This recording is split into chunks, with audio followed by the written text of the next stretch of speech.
All right. Well, welcome back to Legal AF with Court Accountability Action. I am happy to have Evan Vorpahl here to tell us a little bit more about all the right-wing groups, or at least some of the key right-wing groups that are trying to win a seat on the Supreme Court through some really big spending in the state of Wisconsin for the election that's coming up on April 1st. Evan, tell us about some of the groups that you're seeing. We just talked a bit about Elon Musk and the groups that he's funding and the $8.3 million he has injected into the race through those groups so far. But he's not alone. Can you tell us a little bit more about which other right-wing billionaires or multimillionaires or groups are in play? Sure, Lisa, and thank you. In Wisconsin, we're really seeing a myriad of right-wing groups jumping in and putting misleading ads into the race. In 2023, Wisconsin was the most expensive state Supreme Court race in U.S. history. And in 2025, we're well on pace to break that record. Folks are estimating that this could be over $75 million in outside money spent. And we're seeing a lot of the same groups and more actually spending in the race this year. And they've already spent significant sums of money. Just to put that in context, that's like $75 million is the projection, which is just a massive amount for any state Supreme Court race or state race.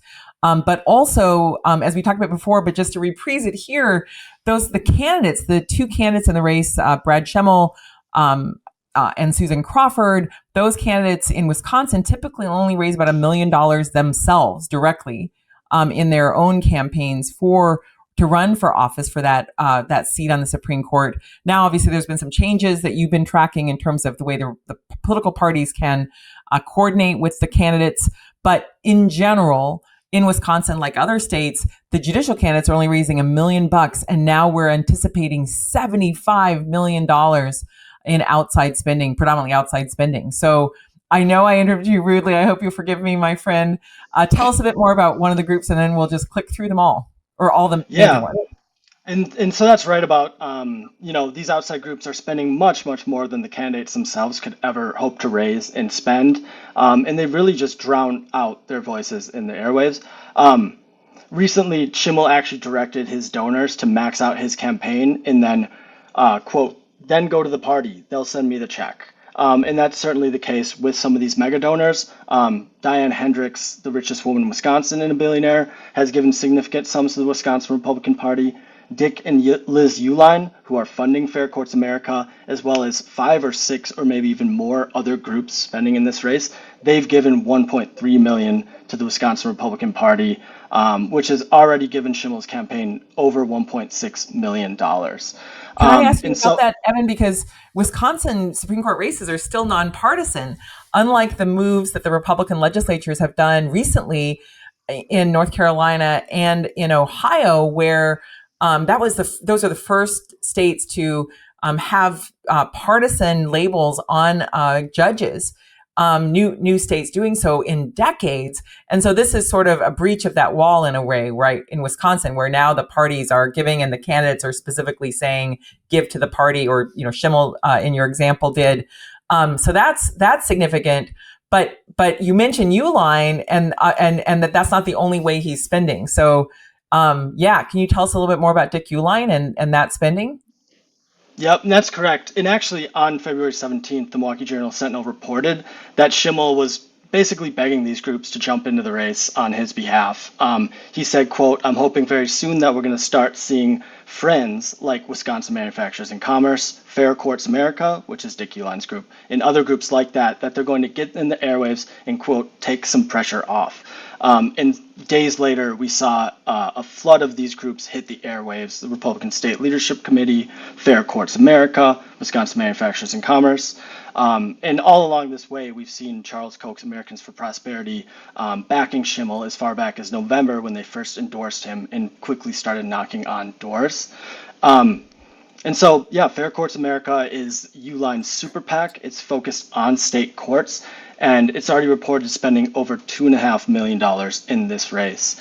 Fair Courts America, I barely want to say its name. I just want to call it FCA because I've seen the ads that it has run, these sort of racial dog whistle ads that basically call any Democrat or or perceived Democrat soft on crime. This is like just standard practice for it. And so they've adopted the name, the brand, Fair Courts America.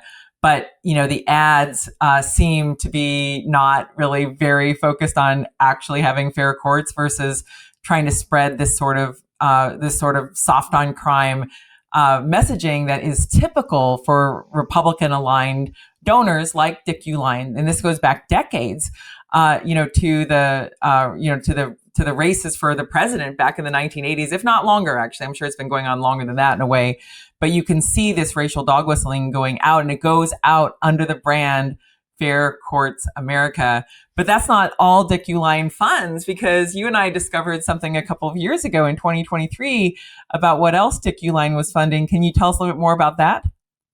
Yeah, and so we reported on this in 2023, but Dick Uihlein is a major funder of Susan B. Anthony's super PAC called Women Speak Out, which is sort of an interesting name for a PAC that's heavily funded by a rich white man.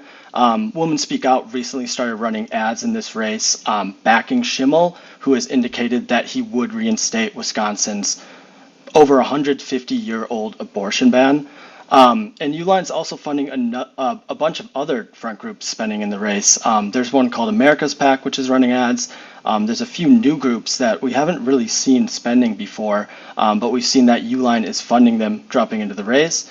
And also a group called American Principles Project PAC is spending in the race. In 2023, they ran, homophobic ads in the race, backing Dan Kelly, who's an extremist. So it's very notable that Uihlein is basically funding 5, 6, 7 front groups in this race. And his group relies on some of the same staff that Leonard Leo has used in the past to direct his state court spending.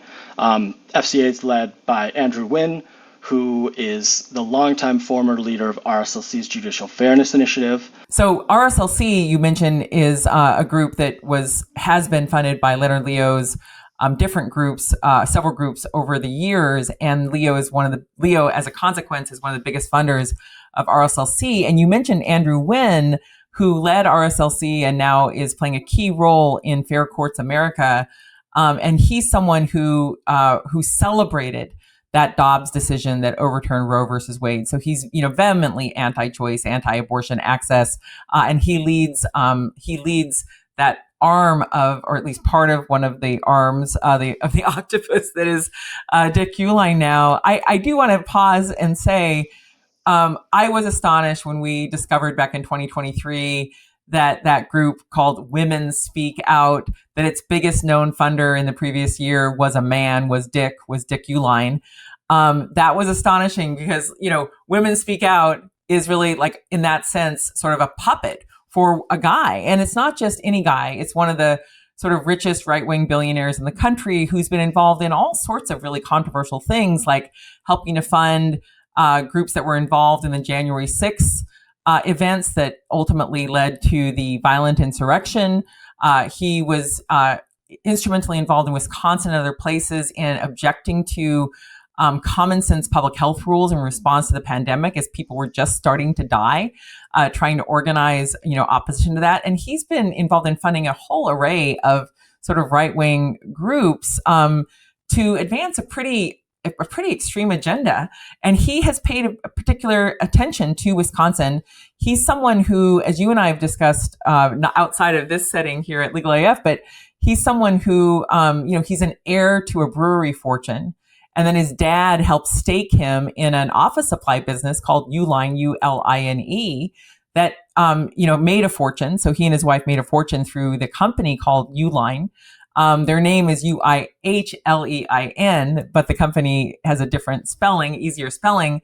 During the pandemic, as people were sheltering, Uihlein's fortune increased dramatically because he sells boxes that were used in this explosion in online commerce as people were contending with the pandemic as well. So he is someone who is not just involved in Wisconsin, but has spent money in other states as well. He lives in Illinois. He has a business in Wisconsin, but Wisconsin is not his only interest. His interest is, I think, in my personal opinion, in advancing a pretty extreme agenda everywhere, anywhere he can.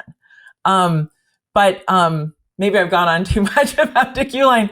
Is there anything else? So he's also spending on APP, and didn't he also spend money to support Club for Growth along with Jeff Yass in Pennsylvania?